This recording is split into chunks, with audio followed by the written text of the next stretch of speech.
Hey everyone, Jeff here.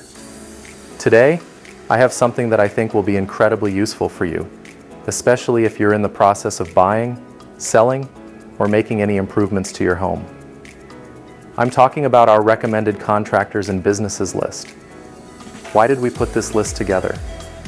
Well, we understand that taking on a new project or even making minor repairs can be daunting. You often start asking yourself, who should I hire? Where do I even begin?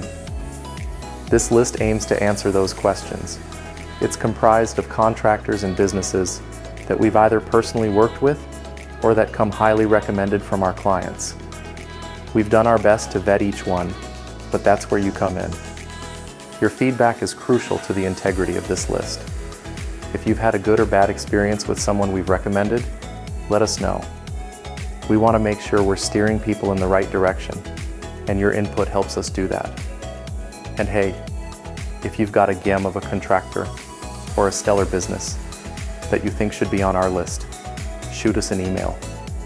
We're always looking for top quality recommendations. Now, while we stand by our list, it's essential to remember that you should do some additional vetting yourself. Ask the right questions, get multiple quotes, and ensure that the contractor or business you choose aligns well with your own needs and expectations. So that's it, folks. This list is just one more way we're working to make your life a little easier.